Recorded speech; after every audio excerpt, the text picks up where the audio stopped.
this is the outside of the Star World International Hotel. Not very well known for some reason, but I have to say, I mean, here in Beijing, in the Sanlitun area, there are not a lot of economical options for hotels. And this is it. Some people say it's hard to find. I didn't think it was hard to find at all because it's right off of a main street. And the location's great because there's the restaurants down here. There's a big restaurant down here as well.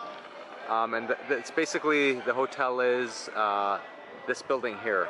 Half of it's apartments, half of it is otherwise, like the hotel itself. It's 3 stories. I'm on the 3rd floor. And that's kind of it. So we're gonna go check out the rooms. You can go through this little area here to get to the front entrance. The front entrance is actually on the other side. As you can see, across from the hotel, there's the Bank of China, a Bentley dealership in case you feel like picking up one, or a Lamborghini, and then there's another bank over here. Just a note for you guys, actually, and then on this side there's like 4 other banks, so the location is perfect. One quick note about people wanting to exchange money is, oh, who's that? Whoops. Is you can't exchange money, cash, for Chinese currency at, oh god, somebody just threw up here. Anyways, you can't exchange currency on the weekends at the banks, just FYI. I found out that the hard way, so you have to use an ATM card or go on Monday to Friday. However, if you go to Bank of Beijing, which is all the way down the street over here, you can change money. But it was a weird thing I ran into yesterday. Nobody would let me change money. So as I mentioned, the Star World International Hotel is in this alley. Well, I shouldn't call it an alley, but you have to come down this area to get to the front. It's not a very big hotel. There's all the security here, if you're wondering. You walk through here. Check-in is pretty fast and easy. Through these doors. Beautiful little lobby.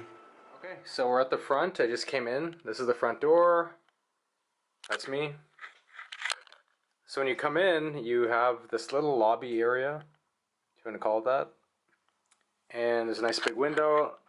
Fortunately, it faces a building and it faces the courtyard, so you don't have some great view of anything, but that's fine.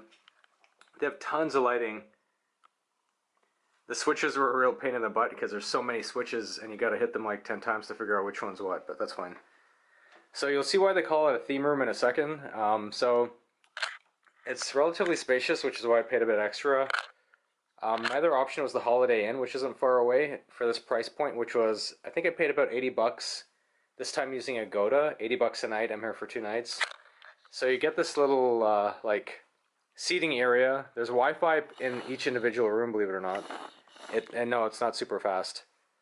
You have some golf magazines. So you have this little seating kind of bar area, work area. And here's why they call it the theme room. This is the golf theme room, so you have a big picture of Tiger Woods. Not sure if they're paying him anything to do that. Doubt it. Room does come with a couple of bottles of water every day, which is good. And a fridge with a mini bar. Be careful with getting anything from there because they will charge you. They do throw in a couple of coffees. And not much going on down here. But that's that. Very clean. I thought the room was very clean and kind of cool.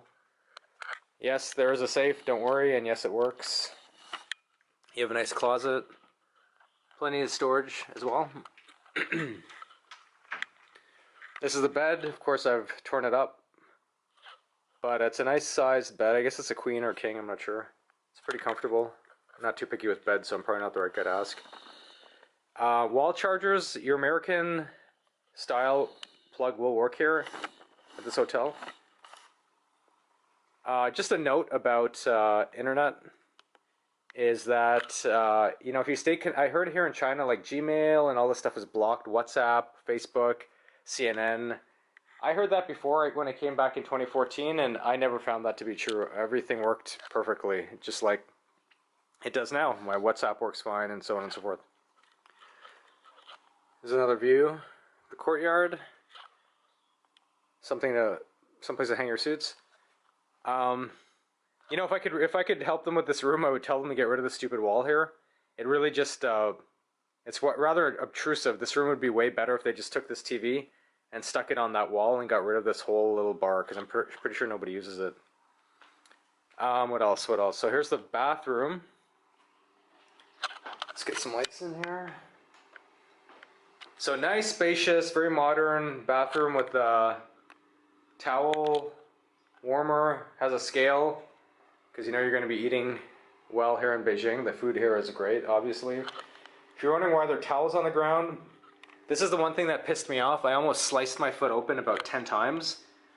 This vanity has these pipes coming out of them. I guess the vanities have been raised, and so they've left these feet sticking out, and when you stand close, you inevitably smash the underside of your foot under that, and they're very sharp. I'm lucky I didn't like legit slice my feet open on several occasions, so I finally just said fuck it and I put some towels there. You do get the normal accoutrement of toothbrushes and whatever. That's useful. Double vanity. Nice big shower. One thing I'm gonna have to knock a star down from these guys is that they don't turn on the hot water isn't very hot, number one, and number two is it doesn't work very well. Like I remember I woke up at midnight and I wanted to have a shower, and guess what? I couldn't because the water was cold, and I thought, okay, maybe they've turned it off. I'll wait until morning, and I woke up at 6 a.m. and the water was still cold, so I finally just said F it and let me call them. So I called up room service, and they said, wait one moment, which means wait a minute. And they, I guess they turn it on. I'm not sure if they have to turn it on or if there's something, they don't have a recirculating pump on all the time. So that was one little hassle. It takes forever to have the hot water turn on.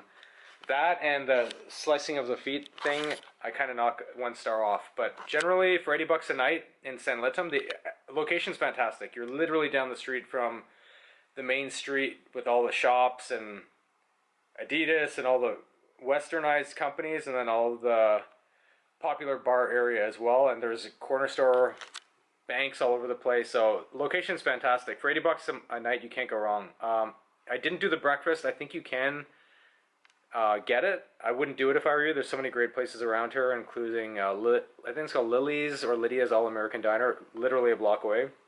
Check it out, it's really good. But that's it. That's my review of the hotel.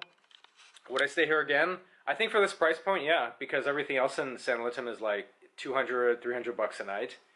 And, you know, I don't want to blow 600 bucks for 2 nights at a hotel. So that's my review of the room. Pretty cool. Maybe I would check out the Holiday Inn next time, but I did have a good stay here, and the staff was nice, and that's what's important. And so that'll be it for my review of the Star World International Hotel here in Sanlitun, Beijing, China. So on to the next stop, and I hope this review has served you well. Feel free to leave any questions or comments in the section below here on YouTube. Alright, thank you.